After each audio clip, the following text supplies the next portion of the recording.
ninkeedii oo dhowr sano qaba oo ku nool qaaradda Yurub gaar ahaan boqortooyada waddankaas Ingiriiska ayaa rakaata ku haya gabadhan ku nool magaalada Hargeysa caasimadda Soomaaliland. hal arrin ee uu ila yimi ayaan muddo dhowr bilood aan la noolahay arrinkaasi. muddo dhowr bilood maanaan wada hadlin.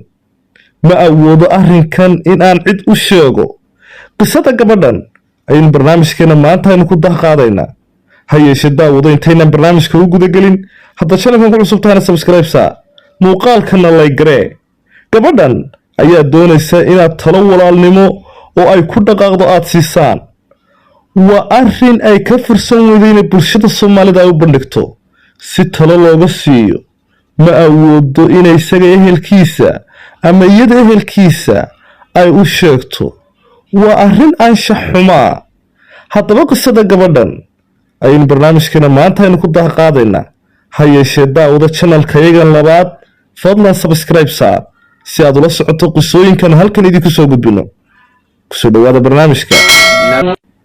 ninkayga ayaa rakaata igu haya bay tiri muddo dhowr bilooda. gabadhan oo aan u bixinay magaca Sacdiya sababo anshax awgeed. gabadhan waxay ku nooshahay magaalada Hargeysa caasimadda Soomaaliland. gabadhan isla magaaladani ay ku barbaartay ee Hargeysa. Sacdiya ayaa waxay tiri waxaan aroos isku baranay bay tiri wiil ka soo jeeda gobolada bariga ee Soomaaliland.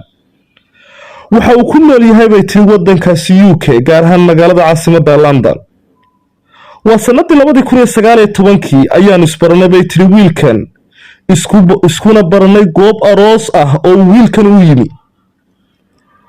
waxa uu ii dhigay bay tiri aroos si wanaagsan loo soo agaasimay. reerkaygu waa iga doontay bay tiri muddo isbuuciyo ah ayaanu sheekaysanaynay ka hor inta aanan isguursan. waqti aan isku baranno maanaan helin oo midba midka kale uu ku barto dabeecadihiisa iyo dhaqamadiisa. wax kasta degdeg ayuu iga dhigay bay tiri maadaamuu safar ahaa uu ku laabanayay London. muddo bila ayuu ila noolaa bay tiri. Sacdiya oo ah intii aanu arooska ahayn bay tiri waxa uu ahaa qof aad u wanaagsan.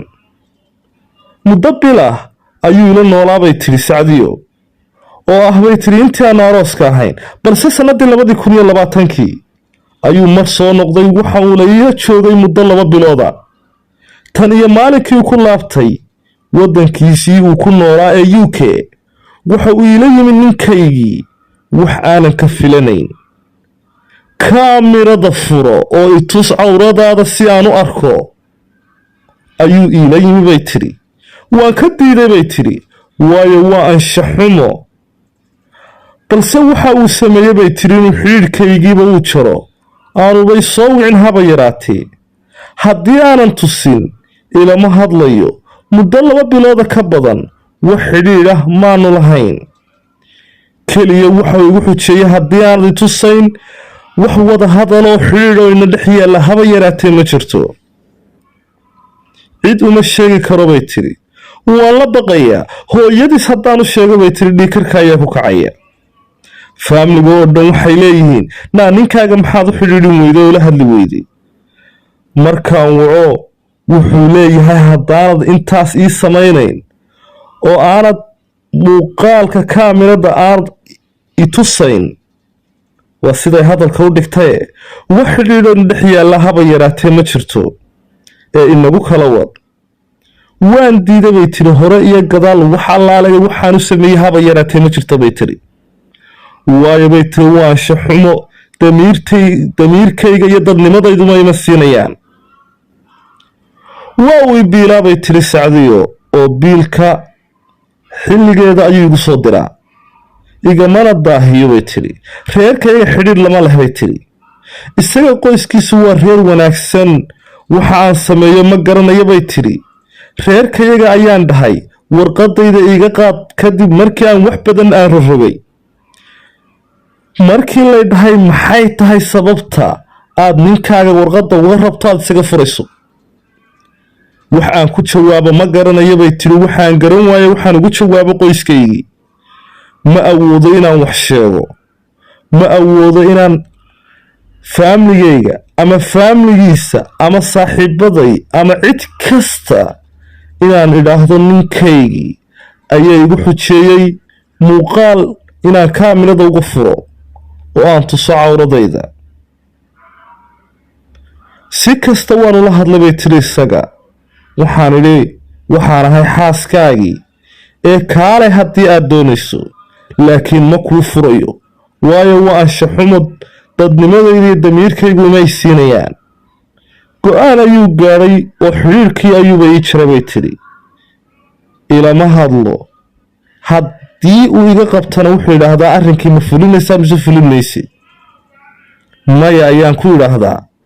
isaguna halkaasi ayaa igu dambaysa. reerkaygii waxa ay leeyihiin, na maxaa ninkaaga xidhiirkii u jartay?